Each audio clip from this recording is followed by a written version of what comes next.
हरे कृष्ण नमस्कार प्रिय बंधुगण श्रीकृष्ण भगवान आपण मानकर चलापथरे पुष्पवृष्टि करंतु यह भगवान पाखरे प्रार्थना। आपण माने मोर गप माध्यम शिक्षा को निश्चित अपेक्षा करिथिबे। आसंतु आज सुनिबा शरणागति ता पाखरे मृत्यु मध्य पराजित हुए। जार अनुगत्य शरणागति अछि ताहा पाखरे मृत्यु मध्य पराजय स्वीकार करे।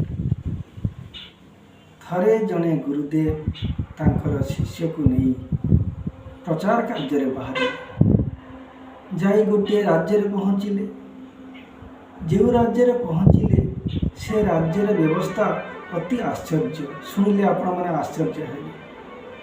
कथा कौन कि से राज्य में सबु दाम समान। आलू किलो 30 टंका, बैगण किलो 30 टंका, लुण किलो 30 टंका, तो सेव किलो 30 टंका, अंगूर किलो 30 टंका, तो क्षीर सर राबिड़ी दही माखन सब दाम समान 30 टंका।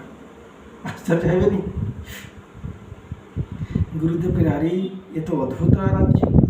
कहले शिष्य ये भली राज्य रहा उचित नहीं जो सबू समान, रोगी डाक्तर समान, चोर साधु समान, एठी रहीबाटा भल नहीं। शिष्य कहले गुरुदेव आपण जातु पछे मु जीवी ना, एते सुंदर कथा मु छाड़ी जीवी ना।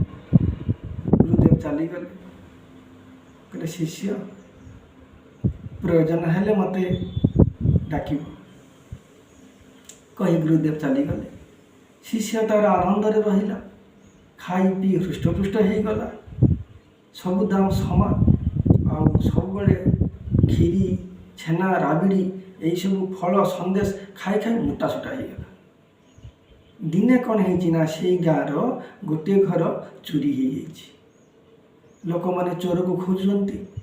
चोर क्या न पाई यही जे शिष्य थिले हृष्टपुष्ट या चोर बोली सब्यस्त करी महाराज पाखरे रजा पाखरे पहुँचे देले।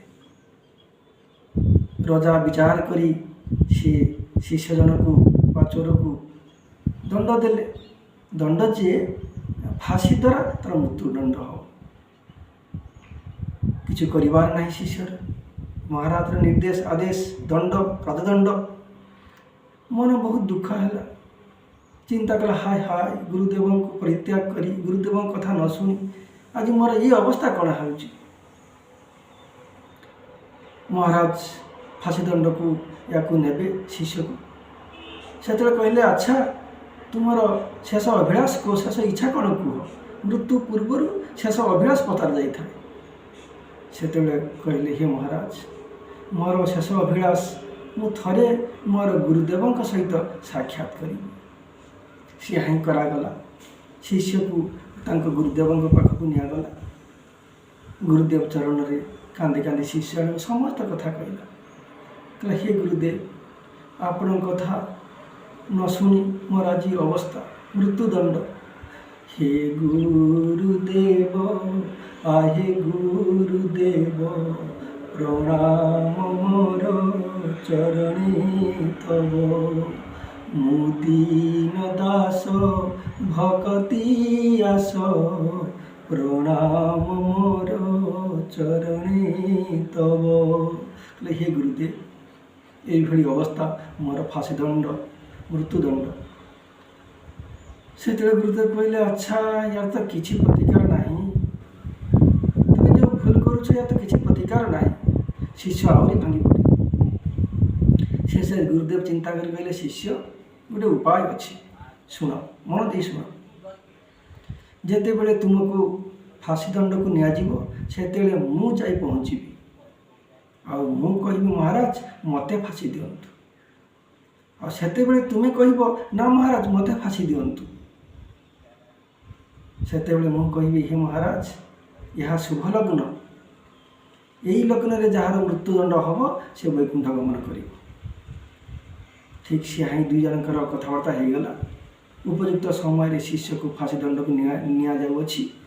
से समय गुरुदेव गोटे माने काखरे गोटे पंजिका बैग धरी आसी पहुँचीगले कहले महाराज महाराज रुहतु रुहतु महाराज ना कौन है ना महाराज मत फाँसी दिंतु शिष्य बायना धर ना महाराज मत फाँसी दिंतु कौन है कथा कौन ना से गुरु कहले हे महाराज यह शुभ लग्न अति मंगल समय यही शुभ समय जार राजदंड हम तार वैकुंठ गति हम मु पंजिका विचार करी पंजिका देखी यह मुझे जानिली राजा चिंता कले ओ यह शुभ समय यही समय राजदंड जार हम तार वैकुंठ हम अच्छा अच्छा मने मने भावुंट मोर पिता वृद्ध बिछड़ा शज्या अनेक कष्ट पाँच सेवा करने लोक मैंने भी बहुत कष्ट पाँच यही समय जदि मोर वृद्ध पिता को आनी राजदंड द्वारा फाँसी रे झुलई दिए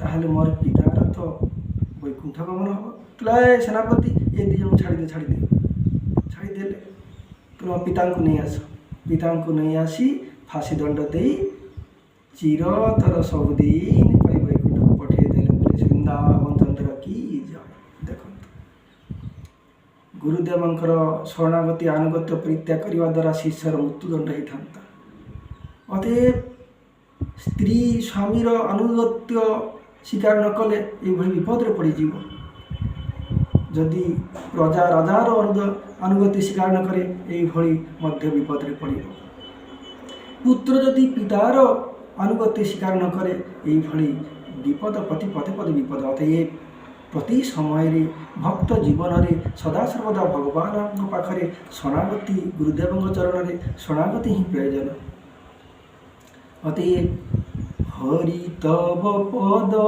दये शरण लइनु भय कृपा करी कर आत्मसाथ तोमार प्रतिज्ञा यही शरण लइबे जेई तारे तुम उद्धार हो नाथ तारे तुम उद्धार हो नाथ अतएव भगवान पाखे शरणागति हेले भगवान आमको सर्वतः रक्षा करेंगे हे कृष्ण हे भगवान मो सर्वत भाव तुमर यही भाव शरणागति जीवन भक्तर जीवन रक्षा होता है अतएव बोले वृंदावन चंद्र की जय। आजिकार प्रश्न प्रभु रामचंद्रंकर भग्निपति जहाँ को कहती भाई व भिणई तांकर नाम कौन हरे कृष्ण भल लगुले शेयर करेंगे कमेंट रे प्रश्न उत्तर लिखि जनइबे आज पर्यंत जे सब्सक्राइब कर सब्सक्राइब करदेवे हरे कृष्ण।